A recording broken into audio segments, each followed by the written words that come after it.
ओम इहेन्द्राग्नि उपह्वे तयोरित्स स्तोम मुस्मसि ता सोम सोम पातमा।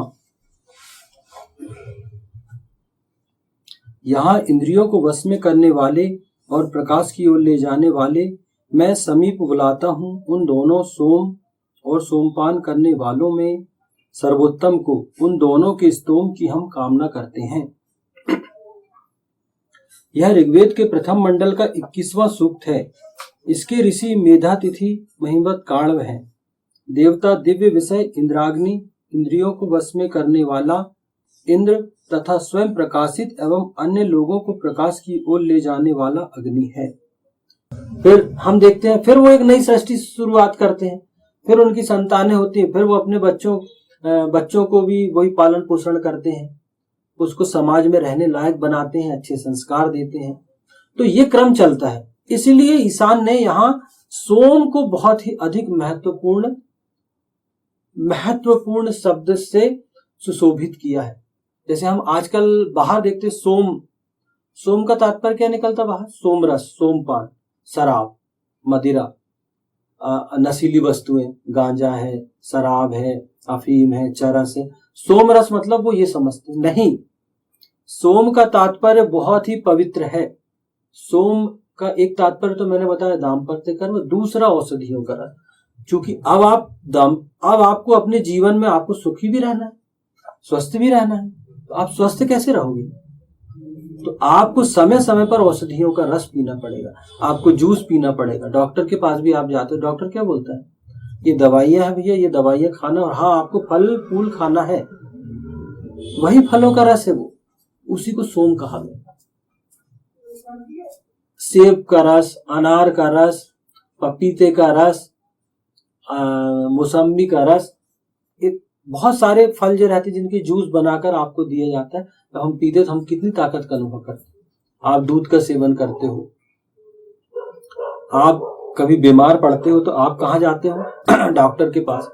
तो डॉक्टर क्या, अगर आप आयुर्वेदिक डॉक्टर के पास जाओगे तो वो कहेगा भैया आपकी बीमारी, आपकी नाड़ी देखेगा, कहेगा यार बढ़िया है, मैं कुछ दवाएं देता हूँ और आपको ये काढ़ा पीना है, आपको ये फला चीज का, नीम का काढ़ा है या किसी और चीज का काढ़ा है, आपको ये पीना है। और आपको कुछ आयुर्वेद की वो ऐसी दवाई, पीने वाली दवाइयां देगा, कुछ दिनों में आप स्वस्थ होते हैं। आयुर्वेद में तो ये है कि आप थोड़ा सा लेट उसका असर होता है, लेकिन स्थायी असर उसका होता है। तो ये इन चीजों का, ये चीजें जो हैं ये औषधियों के रस में आती है।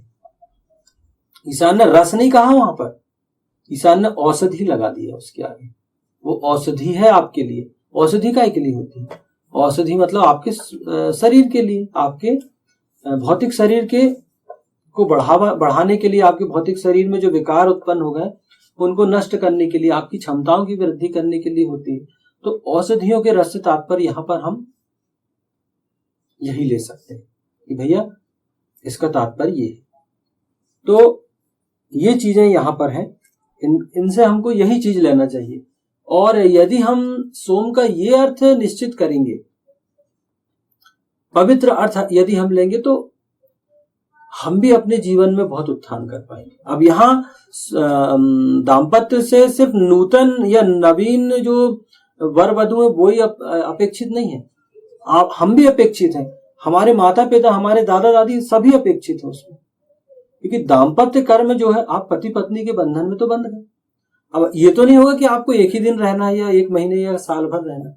आपको तो जब तक आप दोनों का जीवन है तब तक आपको उस दाम्पत्य कर्म में आप बंधे हुए हैं। तो ईशान कहता है, ईश्वर कहता है कि ये सतत चलने वाली प्रक्रिया है। अब आपको ये भी देखना है कि एक दंपति को कैसे रहना चाहिए, सारे जीवन कैसे रहना चाहिए, ना। अथर्ववेद के 14वें कांड में इसके लिए बहुत अच्छा मंत्र है। इह विस्तम मावि औष्टम विश्वम आयुर्व्यसनुतम क्रीडन्तौ पुत्रैः नृप्तभिः मोदमानौ स्वे ग्रहे। मतलब यहां ही रहो तुम दोनों, कभी अलग मत हो। यह विस्तम मावि औष्टम विश्वम आयुर्व्यसनुतम, विश्व की आयु का बहुत ही अच्छे से उपभोग करो। क्रीडन्तौ पुत्रैः नृप्तभिः मोदमानौ सुविग्रमे। और अपने संतानों के साथ खेलते कूदते रहो, सुख का संचार करते रहो, संस्कारों का संस्कार करते रहो अपने ग्रह में। ये पति पत्नी के लिए हो गया। वहीं अंत में यही मंत्र थोड़ा सा अंत में उसका बदलाव हुआ है। इह विस्तम मावियोष्टम विश्वम आयुर्व्यस्नुतम क्रीडन्तौ पुत्रैः नृप्तभिः मोदमानौ स्वस्तिकौ। मतलब यही रहो, सब कुछ करो, लेकिन तुम यहां रह के कल्याण करने वाले हो। ये किसके लिए कहा गया है?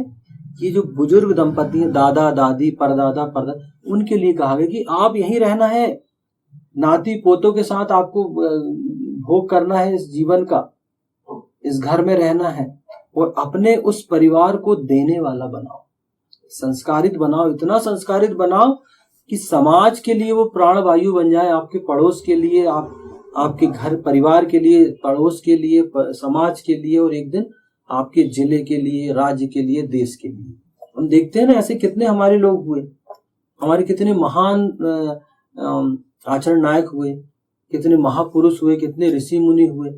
तो उनके पीछे अगर आप जाओगे तो उनके परिवार में आप देखोगे उनके माता पिता दादा दादी, उनका योगदान था उनका निर्माण करने। उन्होंने कैसे उनका निर्माण किया, तब उन्होंने देश में क्रांति लाई, समाज में क्रांति लाई, और कई बदलाव उन्होंने किए और लोगों को भी सुख से लाभान्वित किया। क्योंकि सृष्टि क्या है, ईशान ने जो सृष्टि बनाई है वो सृष्टि ईशान ने भोग करने के लिए बनाई। ईश्वर ने सृष्टि दी है कि आपको भोग करना भी है। अहम भूमि मददाम आर्या, ये भूमि मैंने आर्यों को दे दी। आर्य मतलब ये नहीं कि कोई जाति का नाम है। आर्य का आप देखोगे निघंटु निरुक्त में तो श्रेष्ठ, जो व्यक्ति श्रेष्ठ है अपने कर्मों से, अपने आचरणों से, अपनी गतिविधियों से, जो श्रेष्ठ होगा वही सृष्टि का भोग करेगा। तो ईशान यही कहता है कि ये भोग के लिए बना ईशान ने। आज जो दुख तकलीफ हम देखते हैं ना हमारे समाज में, ये लोगों की अपनी स्वयं की बनाई हुई, बहुत सारा उसमें अज्ञानता है। उनके दुख में अगर आप कारण देखोगे तो अज्ञानता मिलेगी आपको, अज्ञानता के अलावा एक स्वार्थ मिलेगा आपको, लालच मिलेगा, स्वार्थ मिलेगा कि बस सिर्फ मेरा ही होना चाहिए उत्थान। लेकिन हिंदू धर्म ये बात नहीं करता। ईशान कहता है कि भैया सबका होना चाहिए, स्वस्थ का आप कल्याण करने वाले हो, इस समाज का कल्याण करने वाले हो, क्योंकि आपकी भूमिका आपके परिवार तक सीमित नहीं है, आपके दंपति तक सीमित नहीं है। भूमिका आपके परिवार में बढ़ती है, परिवार से आपके समाज में बढ़ती है, समाज से आपके राज्य में बढ़ती है, राज्य से आपके देश में बढ़ती है, देश से आपके विश्व में बढ़ती है। बहुत ही साइंटिफिक तरीके से सामाजिक रचना ईशान ने, ईश्वर ने किया हुआ है। लेकिन क्या होता है कि लोग अपने आप को समझ ही नहीं पाते कि उनके अंदर कितनी शक्ति है। ईशान ने आपको क्या दिया, ईश्वर ने आपको कितनी शक्तियों से सुशोभित करके यहाँ भेजा है कि भैया ये कर्म भूमि है, जाओ यहाँ सुख भी भोगना है, कर्म भी करना है और लोगों को सुखी भी रखना है। ये जो लोग आज जो गरीबी है या आज जो लोग दुखों में ग्रस्त हैं, उनको आपको ही तो सुखी करना है। वो कैसे करोगे? जब आप खुद समझ जाओगे सुख का आधार क्या है, तो आप ऑटोमेटिक ये करोगे। क्योंकि ईशान कहीं संकीर्ण, हिंदू धर्म कहीं संकीर्णता की बात ही नहीं करता। वसुधैव कुटुंबकम, ये तो हमारा जीवन उद्देश्य है। ईशान कहता है कि वसुधैव कुटुंबकम, पूरा विश्व हमारा घर है। ये विश्व जो है ये आपका घर है, लेकिन उसकी शुरुआत आपको घर से ही करनी पड़ेगी, क्योंकि आपका निर्माण कहीं बाहर नहीं हो सकता। समाज में तो होता है, लेकिन शुरुआत तो घर से ही होती है ना। आप घर में माता पिता अपने बच्चे, जब माँ अपने बच्चे को जन्म देती है तो देखिए 16 संस्कार होते हैं। चलिए अपन उसमें बाद में बात करेंगे। तो धीरे धीरे अच्छी वो घर के वातावरण को देखता है, घर की चीजों को देखता है, घर के संस्कार उसके मस्तिष्क में बैठने लगते हैं। इसलिए ईशान कहता है कि भैया आपको बहुत बच्चों के सामने जो संस्कार देने हैं, बच्चों का जो निर्माण करना, बहुत सोच समझ के करना है, क्योंकि उनके बाल मन पे आप जो करोगे वही उनकी वो छवि जीवन भर अंकित रहेगी। तो ईशान ये बात करता है। तो दाम्पत्य कर्म जो है, दंपति जो है वो सबसे छोटी इकाई है, दंपति समाज की सबसे छोटी इकाई है।